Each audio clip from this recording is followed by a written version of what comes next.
Okay, we're going to be transitioning. I don't think we're going up there.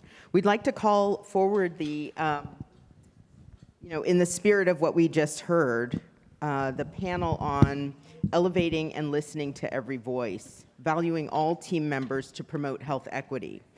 So Camille Hart, Phil Levy, Tiffany Haynes, Nicole Bain, Desiree Holden Walker, and Elizabeth Havrin approaching the stage. And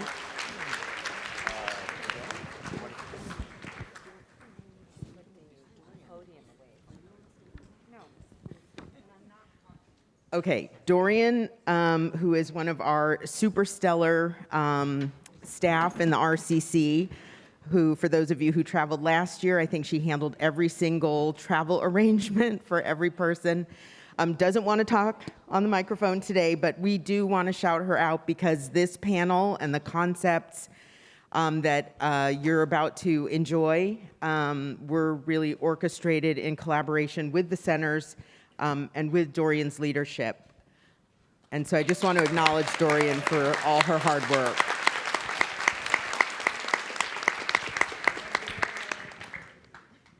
Good morning, everyone. Good morning. Like you said, this session is on elevating and listening to every voice, valuing all team members to promote health equity. I'm your moderator, Camille Hart. I am a research program director from the Center for Research, Health, and Social Justice in Arkansas. And hey, y'all. And I'm very happy to be here with this esteemed panel this morning. Our objective for this panel is to share strategies around how to develop and maintain a strong and cohesive research team. So I want to start off with a question for you all. Actually, kind of not a request. It's not a question. A request. So please raise your hand if you have been a part of a research team in any capacity. And everyone's hand should be up. Okay. Now keep your hand raised if you have been a member of a team where you did not have your voice heard in the direction of the project. And I know you're not keeping your hand up about the project you're currently on. I know your voice is being heard right now, but in the past. Okay, we see some hands raised. And so what we want to, you put your hands down. What we want to do with this panel today is to share strategies and talk about success stories where all perspectives are taken in to making decisions about how the research study goes. And that includes the expertise of every member of the research team, from the program manager, from the research assistant, to the community partner, to the PI. All members of the team are heard. And so we like to shine the light on some common challenges that are faced when implementing this approach, and share some tactics that hopefully, when you leave here today, you're leaving with some strategies to take home and make use of with your team. So let's get into introducing our panelists for today. First, I have Elizabeth Havrin. She is a R1 study project manager from the Sing Center in Chicago. Next, I have Desiree Walker, who's a community partner with the Community Center in New York. We have Nicole Bain, who is a P50 City Center project manager with the Community Center in New York. We also have Dr. Tiffany Haynes, who is a R1 study principal investigator with the CRISP Center in Arkansas. And we have Dr. Philip Levy, who's the P50 Center principal investigator with Achieve Greater from Detroit.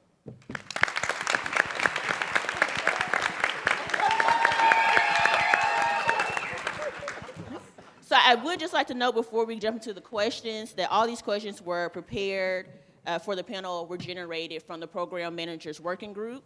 Also want to give a shout out to the working group members. This was a labor of love to put this together. And as Dr.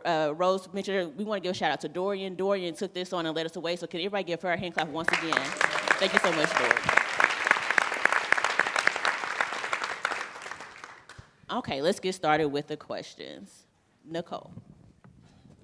Given that larger research projects usually involve multiple teams, that could be departments and institutions, how do you coordinate efforts across groups and keep everyone aligned?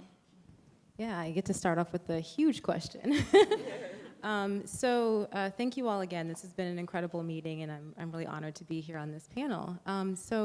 My background, to provide a little context of where I'm coming from, is nursing. So I kind of inherently worked on teams that were interdisciplinary and often very complex, a lot of different expertise, different approaches, different personalities, to keep things exciting and colorful.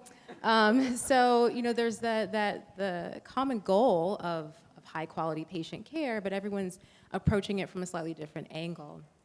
And when I shifted into the public health space, I realized that a lot of those strategies and approaches and dynamics are the same. It's on a larger scale. We're looking at communities and populations, but the people and the personalities and the qualities and the approaches are very similar even when you're moving into these large-scale projects. And every project manager has their own strategies and methods and ways of organizing things, but at the core of it all is really trust and respect. Because I could have the best tools in the world. We could meet every single day, and if there was no trust and no respect within the team, nothing would get done. So I think that's what really matters and what really goes to the heart of coordination and alignment across teams. As we've seen, people have been on teams where their voices were not heard and maybe things were not as smooth. So I think that really makes a huge difference when we're looking at the complexity of the different projects and cores and aims that we're working towards. I personally really look to the principal investigators and the PIs to set the tone for the culture of respect and trust and setting the tone for an environment where everyone can speak up and everyone has the opportunity to really influence the work. But as a project manager, it's also my responsibility to be a trustworthy person, to be consistent in how I communicate and how I show up and how I connect with every member of the team. So it's been exciting to see how we're moving in the direction of bringing in community earlier on in these processes. And I'm hopeful that we'll continue to see project managers being brought on earlier in these processes as well, so that everyone can influence the work that's being done, considering the fact that many project managers are also part of the communities that are being reached within this research. So that trust, that respect, that bringing people in early enough so that they can influence the work, I think is an important way of coordinating and aligning across these different centers and projects. Thank you, Nicole. Elizabeth, what kinds of manager support have been most helpful and meaningful to you in overcoming challenges with your study? Yeah, I feel like this is a perfect segue from what Nicole was just saying, because as someone who's pretty early in their career in research and public health, I think that being able to be involved in a study from the very beginning stages, and which is kind of what I've been experiencing in the current position I'm in with the ARCH study.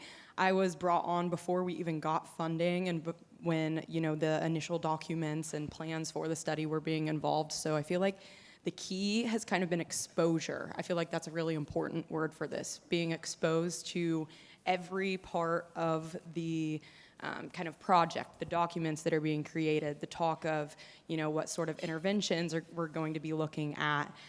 Also being involved with the community. I think with my manager specifically, he does an amazing job of, one, keeping an open door policy. His door is always open. He gives me the tools that I need, and I'm able to ask questions, based off of everything that he's giving me. I was thinking about this last night, thinking kind of, what have I been given from the higher-ups in my job that have aided me in this process. And I think that it's like giving your project managers a toolbox, giving them all the documents, making sure that they are able to kind of be curious and look through all these things so that they can find some way to be connected specifically to this work and kind of learn to care about it, I think is a really important part. And then also being able to remember that, project managers are the key point between the participants, between the community groups, between the other researchers and the PIs and the higher ups. So I think that kind of the purpose of this talk, elevating the voices of project managers and the people who are actually involved with the people who are getting the interventions for these studies is really important. And just, yeah. That was great. I feel like I could talk about this forever. Desiree, because we don't want to forget our early stage investigators who are here with us, what advice can you offer them around developing and maintaining relationships with community partners and community organizations? So, good morning, all. I'd like to thank the organizers for giving me this opportunity to share perspective. But one of the things that I would say, I think it's important for early stage investigators to be humble. I think that it's important that you actually go into this community thinking that you're now going to build a relationship.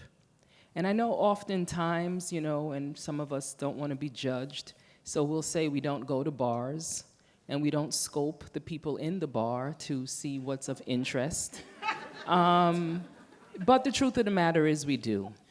And so I think it's important for us to take that zeal, that effort, that when we try to go and scan and see who we're now going to date, we need to also think about when we go into the community, who we are looking to partner with, and recognizing them for the value that they have. And starting the conversation to make it a level playing field, not to tell them necessarily that you're Dr. So-and-so, but to go in and be relatable. Because I think that many of us don't think about everything that we do. It's really what is successful is because we've made an investment and we're trying to build and sustain relationships. So I think that it's important at the earliest point for you to actually start getting out into communities that you think that you want to build relationships in, so that you can understand those communities and they can get to know you. And everyone will then be able to have communication to see the value and the importance of interacting with each other. Because no one really wants to feel that they are the flavor of the day, and that the reason why you're talking to them is because there's a pot of money somewhere, and you need to get them in order to be a part, to receive the funding. And you don't necessarily think of them anything more than, this is a transaction. You have something that I need, and I'm going to do what I have to get it, but I really don't care what happens to you thereafter. We're not going to do a poll right now, but let's be honest. How many of us have had broken relationships because we didn't show up correctly, and someone said, I'm not going to accept you to be disrespectful to me, and I don't want to be in relationship with you. And so I think that for me, I found it was important, and I would just say that, my background before coming into this oncology research world was the financial district, and that field is a beast. But I have to tell you guys, academia is not so kind. And, one of the things, that I had to think about when I entered this space is how I wanted to be seen and how I wanted to be recognized. And I wanted to make sure, all of the researchers that I work with see me and value me, and understand that I may not have a lot of letters behind my name, but it's not that I don't have experience, I don't have expertise, and I don't have value. And so in order to work with me, you have to actually acknowledge that what I know, you need to know. And the connections that I have, you want to have.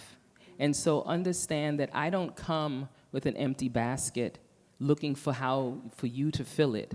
We both have things that we both need from each other. And so I just want to say for all the early stage investigators, be thoughtful, be intentional, don't rush. At the end of the day, relationships are not built when they're rushed. They're built because you've made an investment. And I just encourage you to think about how you start the relationships today, because that will dictate whether it is still there tomorrow.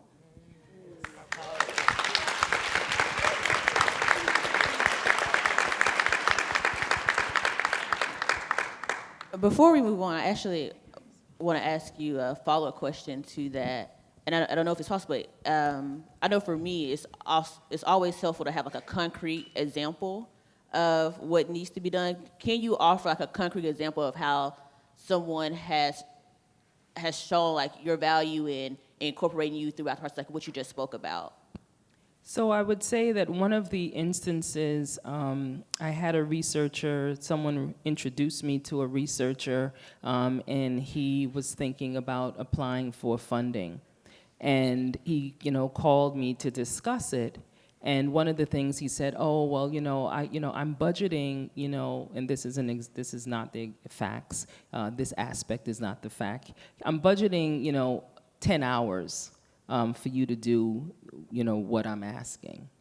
And I said, well, I think we need a Zoom call because what you're asking me requires time. And 10 hours is not going to get the job done the correct way. And I don't ever want to be seen in the community, or my community specifically, as someone that just flew in and flew out, had false promises, and didn't really care. And so he said, okay, we'll meet. And when I explained to him that you've not been out in the community, and in order to build a relationship, it takes time, and I broke it down for him, he said, let me go back and redesign the budget in order to allow you to do the job effectively and efficiently, and not that it's a rushed aspect. And so I just think that, for me, instances where the investigator is talking to me about what their ask is and asking me, is it realistic what I'm asking you to do? Can it be done? Because I often say that sometimes we're stuck in the ivory tower and we don't know what really happens on the ground because we can't see that far or not that clearly.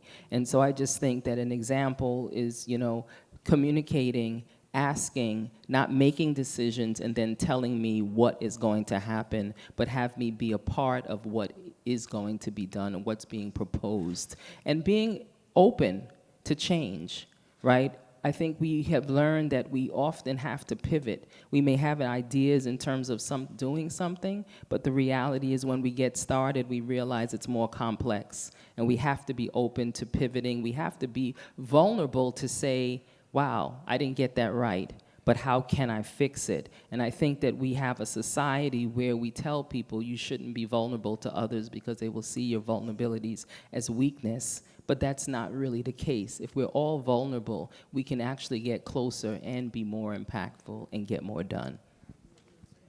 Thank you.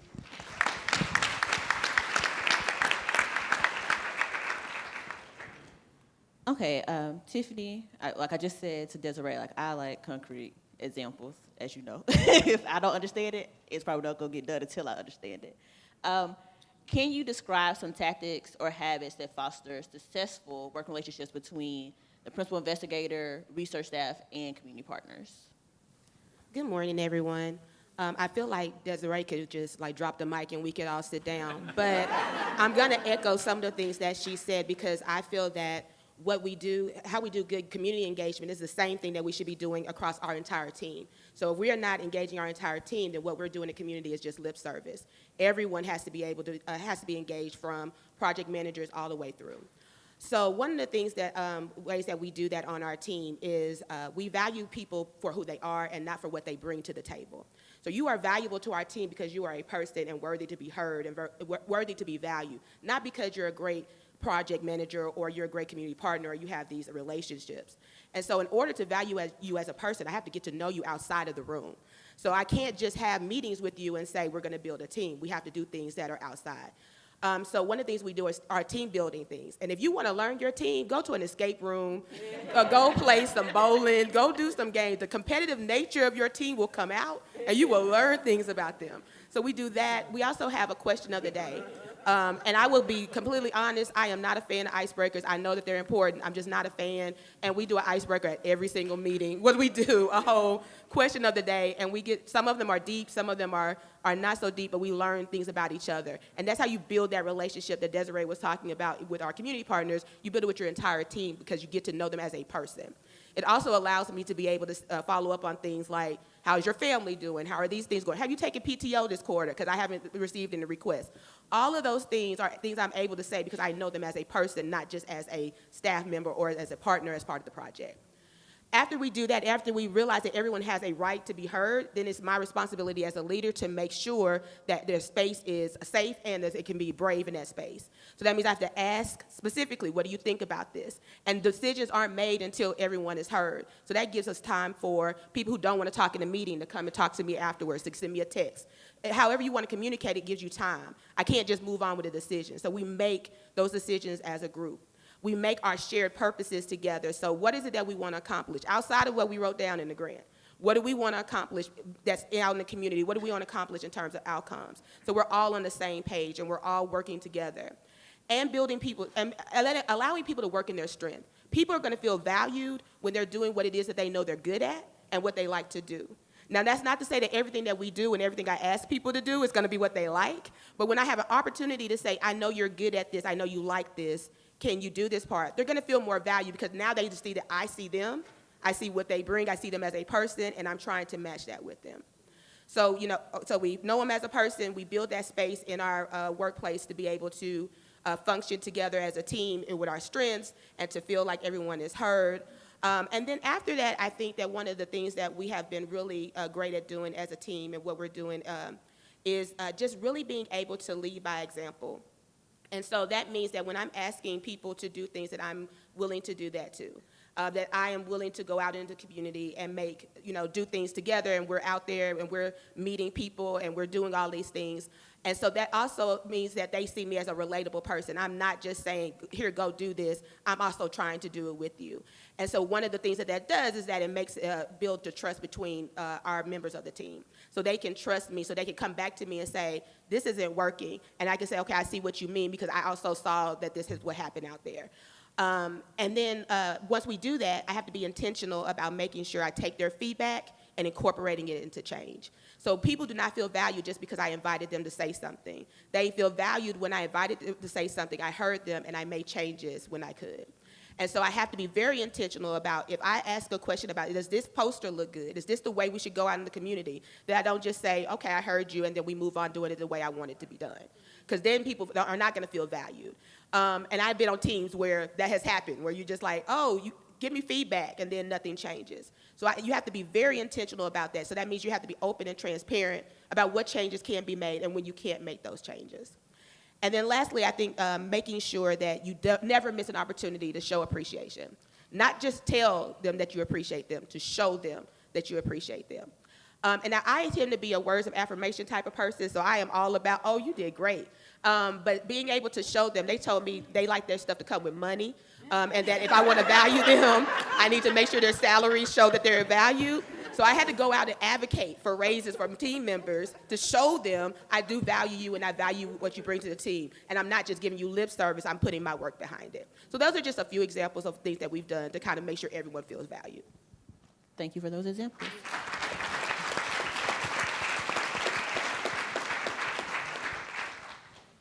Okay, Phil, going back to early stage investigators, which I mean also could go across to everyone, what advice can you offer early stage investigators around building and maintaining research teams, including professional development and mentoring for program managers? That's a great question. I think I'll start off by echoing what Desiree said. You really have to come in humble, and you have to understand that just because you have a couple of letters after your name, you still might be the least knowledgeable person about what you're doing in the room. And so starting off by saying, what don't I know, not what I know, is a really important thing to do. I think there's nobody in this room, I'm not going to do a raise of hands, who hasn't had a mentor doesn't still have a mentor. You have mentors throughout your entire career. I still have mentors. And you have to be able to have those relationships and hear the hard things that you don't want to hear. Because the best advice you can get is the advice that's challenging, right? The advice that says, you know, you really could do something different. You could have handled this way. You could have handled it a different way. So I think that's an important thing for junior investigators, early stage investigators to think about. And then be willing to modify, right? What you think is the way it's going to work isn't ever going to be the way it ends up going. I think all of us can think of examples, concrete examples in this work and any research that you've done where you've had to pivot, you've had to course correct and change. And oftentimes that direction comes from your team, almost every time. So where I see it really important, you know, for the investigators to build that up, but then the team members themselves. So I'm going to focus on that because I think that's perhaps even more important. Investigator, there's no, I guess to say, the idea that we always strive to be independent investigators. I actually tell my team never to say that because nobody's an independent investigator. You can't ever be an independent investigator. This is a room of colleagues and collaborators coming together where the hope is not that everyone shows how great they are, but that we share our experiences so we all grow together. And I think that's an important one. For my team, our team, investing in them is perhaps the most important thing. I think when we were doing the prep call, I told you guys, nothing makes me happier than when one of our team members goes on and becomes something else. You started as a research assistant. What do you want out of your career? Where do you want to go? And I think career is a very important way to frame that, right? It's not just my CV and building up how I'm going to advance in academia. It's how are you going to advance in your career? What do you want to do next? And how can we support you along the way? Do you need additional training? We'll pay for you to go somewhere. Do you want a certificate? We'll help you get that. I want to meet with you, and I want you to tell me what it is I can do to support you. What are your goals and dreams, and how can this opportunity help you get there? And making sure everyone is included. So one of the things we've always done with this, you know, we brought 35 people to the last meeting. We bring as many as we can to these meetings, but we make sure that everyone on the research team gets a chance to be part of a poster, gets the chance to be part of publications that we're doing. Don't exclude anybody, invite everybody in. But I think, and we've heard this, you know, from others on the panel, you have to make people feel valued. Money always talks. I try to do as much as I can to bring everyone together. We had a party at my house earlier this year with 200 people where it was research team that was there. We had one of our pharmacists play, her band was there, Pia. She's, I don't know if she's here this morning, but it was incredible. And everyone had their kids, they were hanging out, and it was that type of festive family atmosphere because I want everyone who's part of the team to feel like they're part of a family.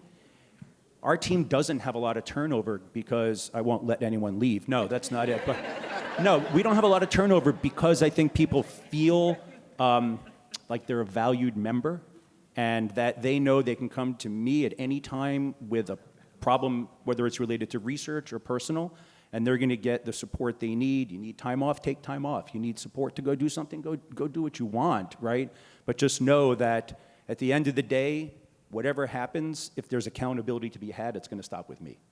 So I'm never going to hang someone out to dry.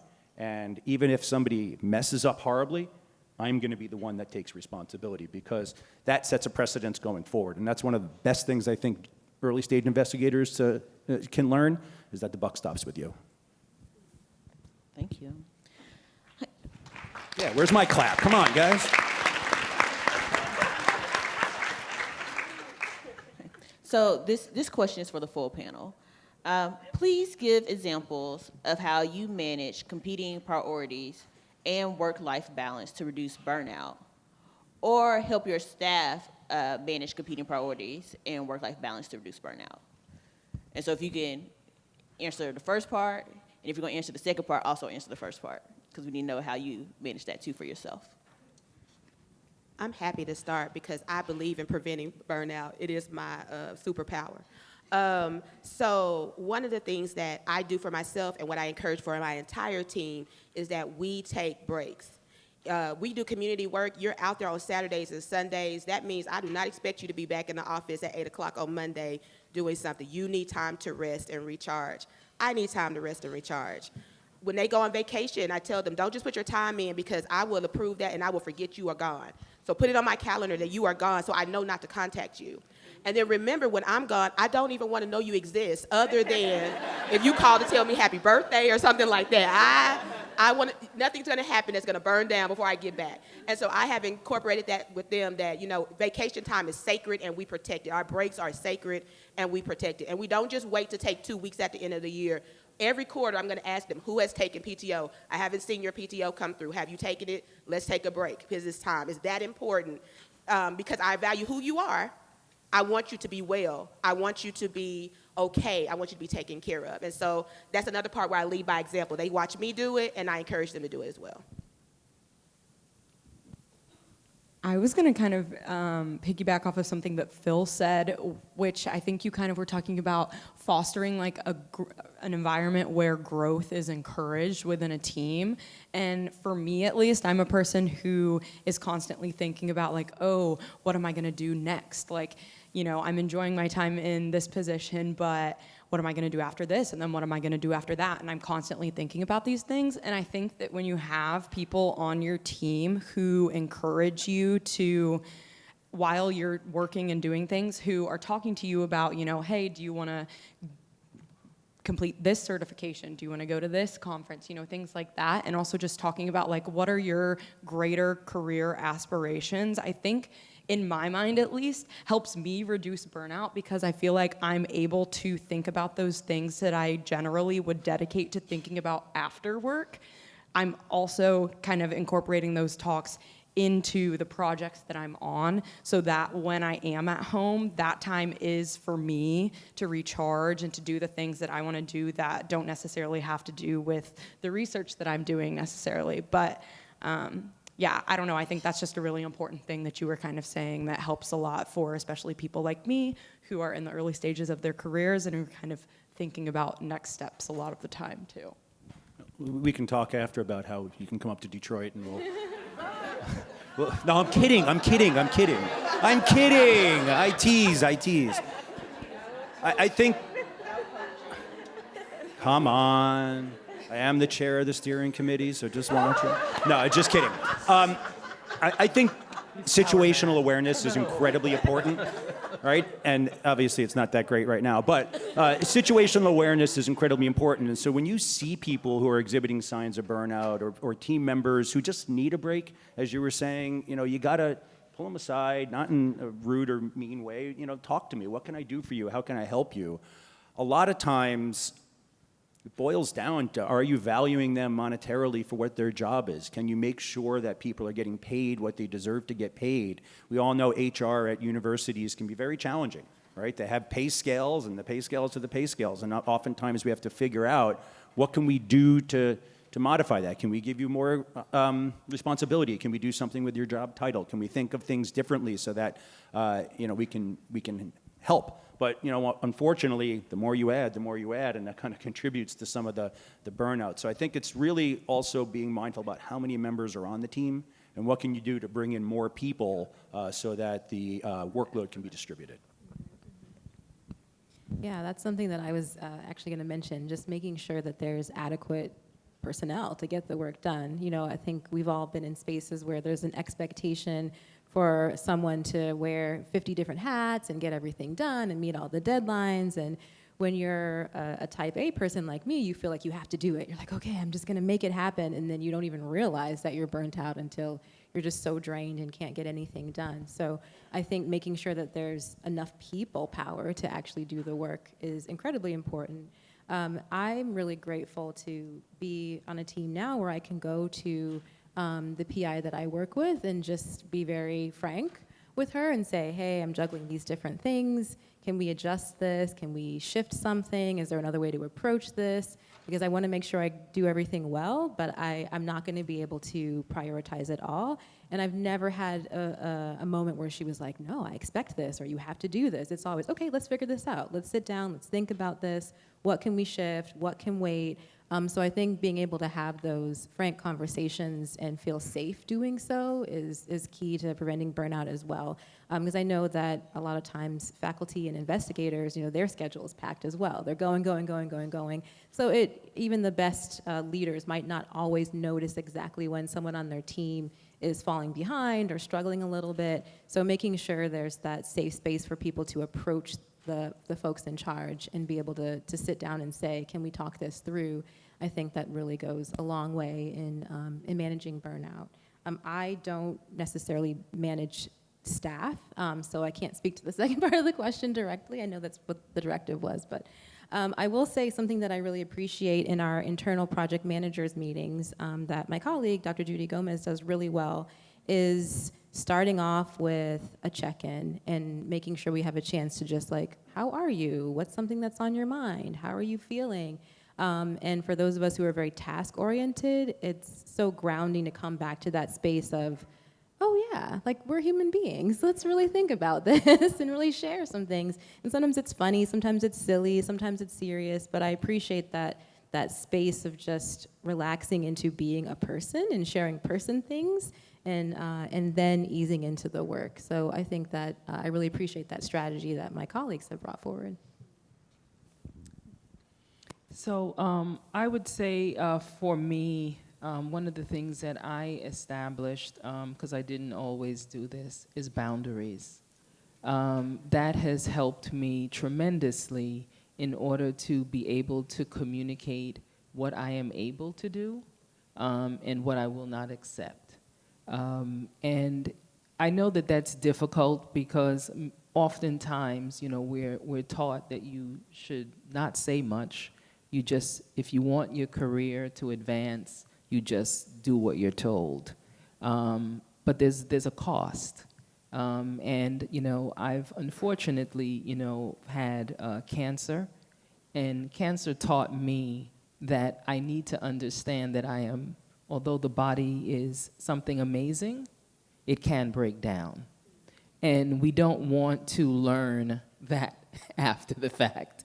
And so, I often tell people that it's important to realize you are not a machine, and you need to be able to create space for your healing. And, one of the things I would cite as an example for me is I often talk to the researchers that I work with.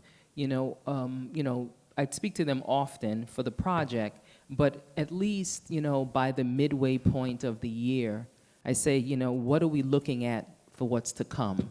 Because I need to plan my time, because what we thought we might have been doing, oftentimes we're off course, and I just need to be able to recalibrate, and I need you to understand that, the 12th hour is nice, but not for me.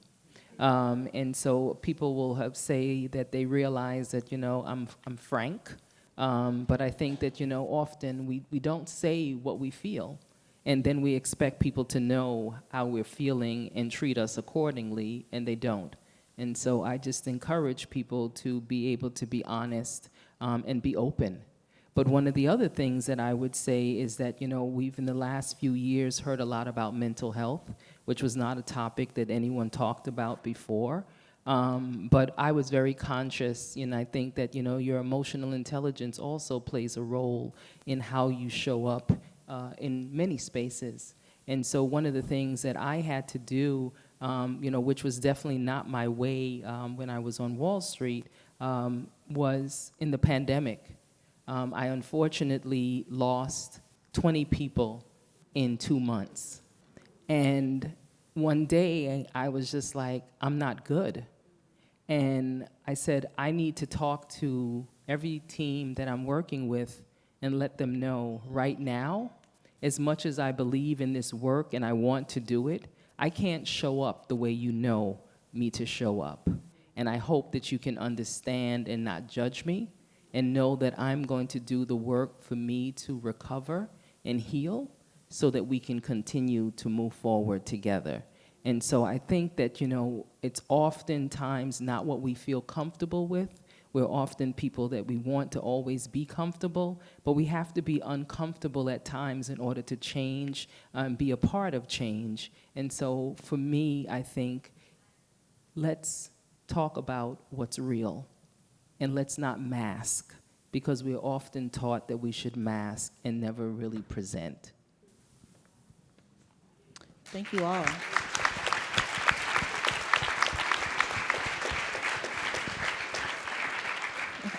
So it is almost time, well, it probably is time for us to take some Q&A, but I want to ask you all one last question that I also want to pose to everyone, and I'll get to that later, but we've been talking about valuing every team member, and Tiffany mentioned earlier about finding out like how her team feels valued, like what brings the value, and they said money.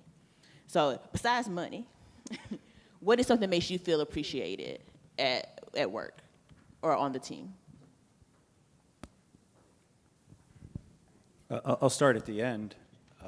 When people ask me how I'm doing, because I think there's a lot of times a perception that the PIs, the lead, are, made of steel, right? Just continue to go, go, go. And it may seem that way, team, at times, right?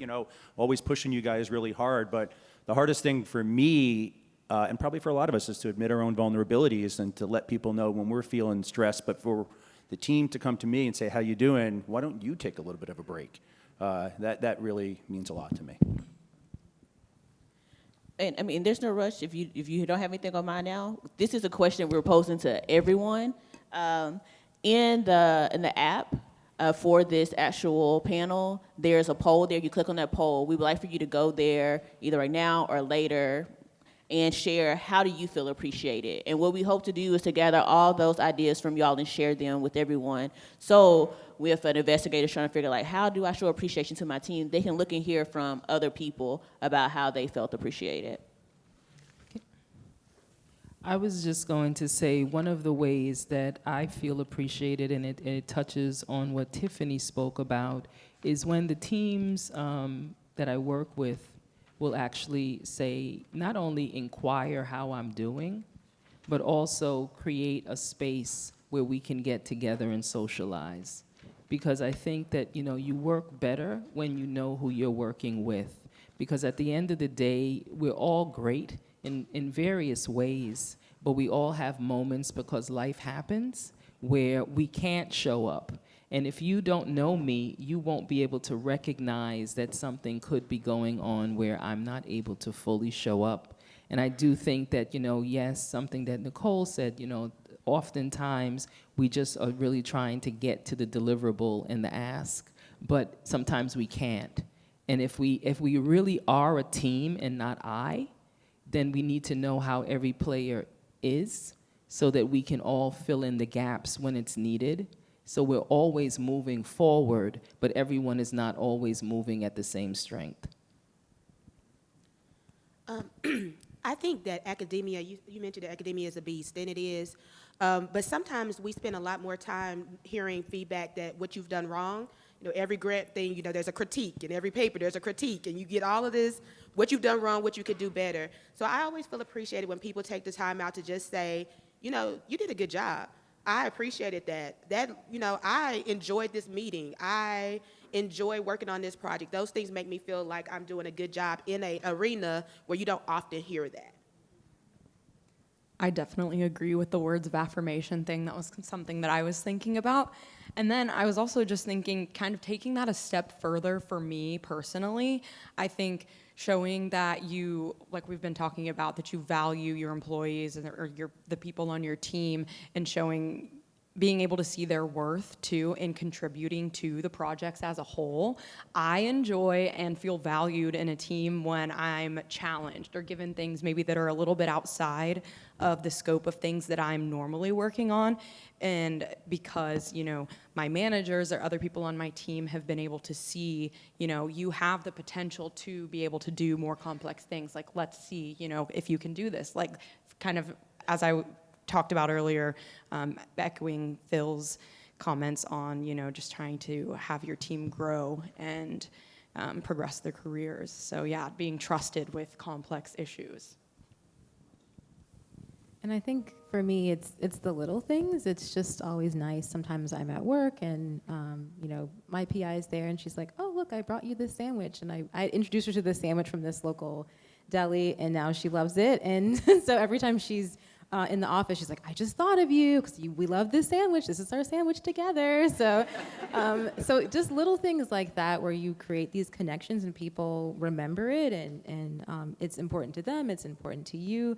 I think it makes you feel part of the team and feel like someone's looking out for you and invested in you and interested in you. And it goes both ways. We don't want to forget about the pressure that many of these PIs are under as well. So I think it just creates this cohesiveness, just these little moments of connection and laughter and vulnerability, I think goes a long way in me feeling appreciated. And I think that works for many other people as well.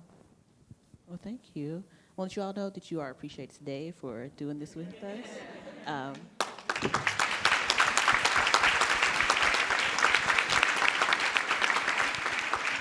Okay, so now I think we have a few minutes for some questions. We have some people with some microphones. All right, let's go. Hello, great panel. I'm Aisha Langford from Achieve Greater in Detroit. And I had a question, I guess, for the whole panel. So this is about being heard. And I think in reality, with big teams or just groups, you can hear people, but you won't be able to incorporate everything into the project or whatever. So how do you kind of acknowledge and appreciate that you did hear what people had to say, but also acknowledging you can't always incorporate every single aspect of all of the feedback? And so sometimes if people give an idea and they don't see the idea in the product, then they feel like they've been kind of overlooked or like unheard, but that may not be the case. So how do you manage that? I think that one of the ways is being honest and transparent in all of your communication. So Camille is the project director for my project, and she always has an idea. And most of the time, they're great, and we can incorporate them. But every once in a while, she's like, we should do this. And I'm like, hey, I really like that, but the budget constraints or the way UAMS works or this, we're not going to be able to do that. So I think that the worst thing you could do is just to smile and nod and let it go away. And you have to address it right there and say, I did hear you. I actually like what you said. I know why you said it. I see what you're trying to get at. We can't do it this way. Is there another way we can do it? And if we can't find a compromise and say, you know what, we may have to come back to this in a different grant or in a different way or something later. So not just throwing it away, but let me put it in the parking lot until we can figure out how to do it, because I can't see how to make it work right now. Are there any more questions? Oh, we have a couple hands up here in the middle.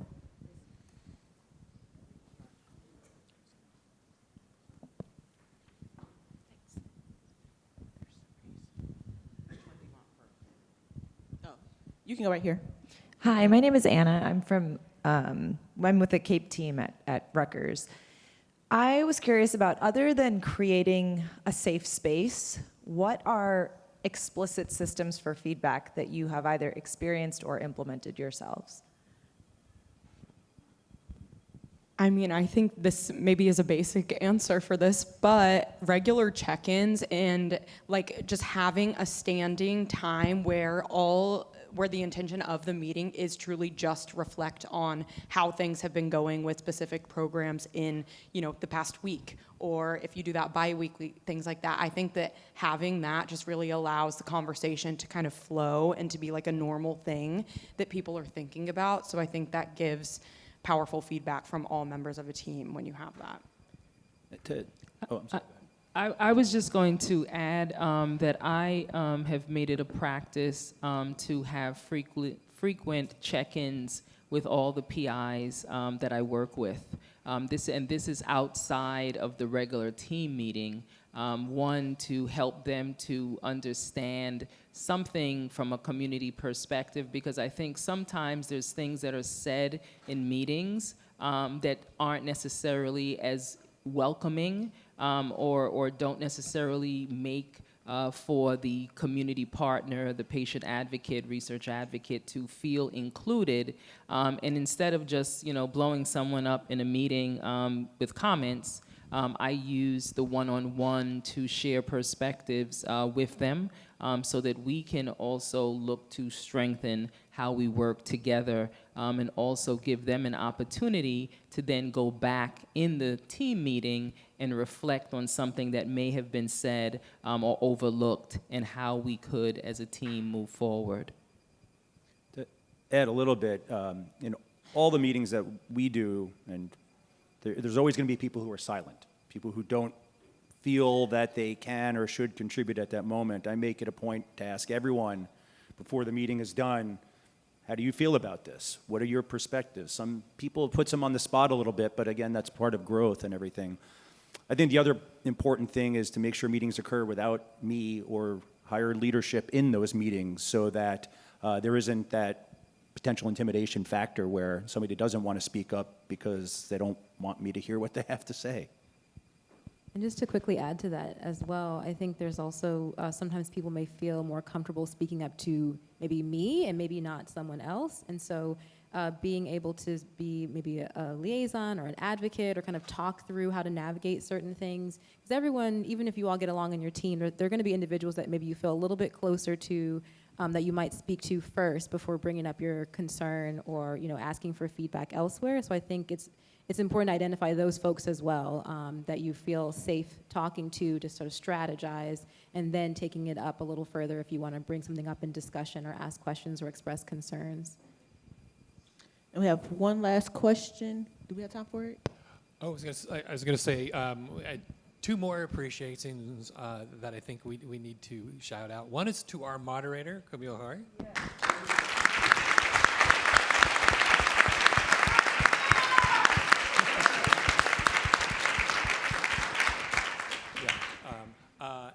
And Peggy Rasmussen, et cetera, who couldn't be with us, is the other one. And then the panel as a whole. This was really fantastic.